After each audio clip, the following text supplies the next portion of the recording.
నమస్తే కడప వార్త. తన స్థాయికి మించి అప్పులు చేసి తీర్చే దారి లేక అవి కొండలా పెరిగిపోయాయి. విషయాన్ని తన కన్న తండ్రికి చెప్పాడు. అప్పులు తీర్చమని అతని కాళ్ళ వేళ్లా పడ్డాడు. ఆయన కనుకరించలేదు. పక్కనే ఉన్న ఆ మారుతల్లి డబ్బులు ఇచ్చేది లేదని తెగేసి చెప్పింది. ఈ విషయాన్ని అవమానంగా భావించి వారిపై కచ్చి పెంచుకున్నాడు. నిద్రిస్తున్న వారిని ఈ నెల 25వ తేదీన అర్ధరాత్రి రోకల బండతో మోదీ కడతీర్చినట్లు పోలీసులు ఓ నిర్ధారణకు వచ్చారు. జమ్మర్మడుకు చెందిన నాగప్ప, పెద్దక్క తాడిపత్రి రోడ్డులో ఇటుకల బట్టీల వద్ద విగత జీగులుగా కనిపించిన విషయం అందరికీ తెలిసిందే. వీరు సుమారు 30 ఏళ్లుగా సహజీవనం చేస్తున్నారు. వృద్ధుల దారుణ హత్యకు గురి కావడంపై జమ్మర్మడుగు డీఎస్పీ వెంకటేశ్వరరావు, పట్టణ సిఐ సురేష్ బాబు సంఘటన స్థలానికి చేరుకుని పలు కోణాల్లో ఆరా తీశారు.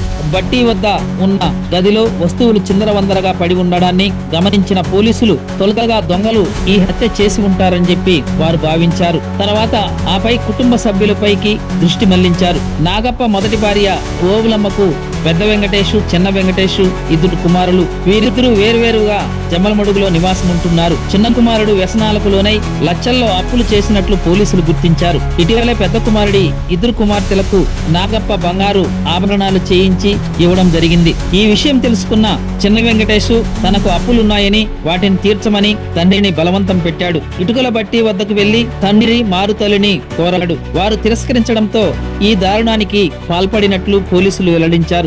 నిందితుడిని అదుపులోకి తీసుకుని పోలీసులు కేసు విచారణ చేస్తున్నారు.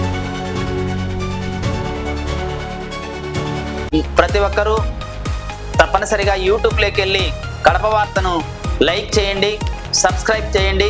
ఇట్లు మీ జి రమణయ్య, ఎడిటర్, కడప వార్త.